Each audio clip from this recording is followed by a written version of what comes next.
Coral fish হয়তো তোমরা অনেকবার গ্রিল করে খেয়েছো, বাট আজকে আমি তোমাদেরকে একটা ভিন্ন স্বাদের তেলাপিয়া মাছের গ্রিল করে দেখাবো। সাথে থাকবে অনেক টিপস অ্যান্ড ট্রিক্স। তো চলুন শুরু করি। যেহেতু আমি তেলাপিয়া মাছের গ্রিল করব, এর জন্য দুইটা তেলাপিয়া মাছকে আমি আগে থেকে পরিষ্কার করে নিয়েছি। এবার অন্য একটা বাটিতে 2 টেবিল চামচ টক দই, 2 টেবিল চামচ আদা রসুন বাটা, হোমমেড আমের আচার যেটা আমি নিজেই বাসায় তৈরি করেছি। এই আমের আচারের লিঙ্ক ডেসক্রিপশন বক্সে দেওয়া থাকবে, যদি কারো প্রয়োজন হয় লিঙ্ক থেকে দেখে নিতে পারো। তো 1 টেবিল চামচ আমের আচার, 1/2 টেবিল চামচ লবণের পরিমাণটা একটু কম ইউজ, কারণ এখানে অনেকগুলো সস ইউজ করা হবে, ওগুলোতে অনেক পরিমাণে লবণ। ঝালের জন্য দিয়ে দিচ্ছি 1 টেবিল চামচ চিলি ফ্লেক্স, আপনারা চাইলে আরো বেশি বা কম করে দিতে পারেন। মশলাটাকে ব্যালেন্স করার জন্য 1/2 টেবিল চামচ, রংটা সুন্দর করার জন্য 1/2 টেবিল চামচ কাশ্মীরি মরিচের গুঁড়ো। এখন সসগুলোকে দিয়ে দেব 1 টেবিল চামচ ফিশ সস, 1 টেবিল চামচ ম্যাগি সস, 1 টেবিল চামচ ডার্ক সয়া সস আর 1 টেবিল চামচ ওয়েস্টার্ন সস। এবার এই সবগুলো ইনগ্রেডিয়েন্টস একসাথে ভালো মতো মিক্স করতে হবে, একটু সময় নিয়ে করতে হবে যাতে দইটাও ভালো মতো। এরপর 1 টেবিল চামচ টমেটো কেচাপ দিয়ে আবার ভালো মতো মিক্স করে নিতে হবে। মশলাটা ভালো মতো মিক্স করে নেওয়ার পরে কেটে বেছে ধুয়ে রাখা তেলাপিয়া মাছের উপরে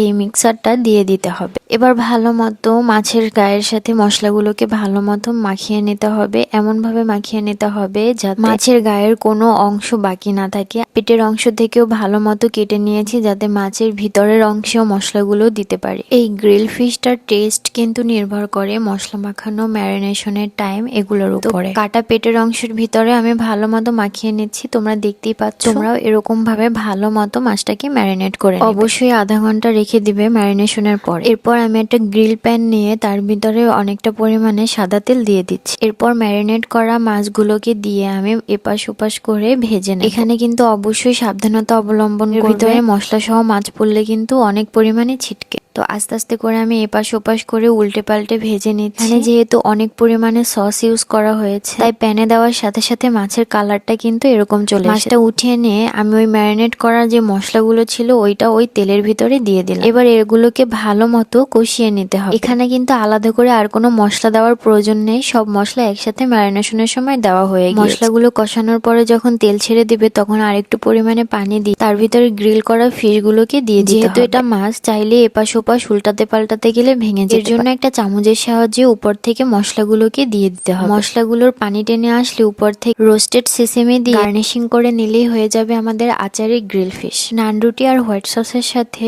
গ্রিল ফিশটাকে সার্ভ করে নিলাম, সাথে একটু উপরে আচারের তেলটা ব্রাশ করে দিলাম। তোমাদের জন্য একদম তৈরি গ্রিল ফিশ। তেলাপিয়া মাছের গ্রিল ফিশও যে এত স্বাদ হতে পারে তোমরা যদি বাসায় তৈরি করে না দেখো তাহলে কিন্তু একদমই বুঝতে পারবে না। সেম রেসিপি ফলো করে তোমরা বাসায় তৈরি করে দেখো, আশা করি তোমাদের কাছে খুব ভালো লাগবে। ফিশের ভিতরে থাকবে একদম জুসি অ্যান্ড টেন্ডার, মুখে দেওয়ার সাথে সাথে ব্লাস্ট। দেখা হবে নতুন কোনো ভিডিওতে। আল্লাহ হাফেজ।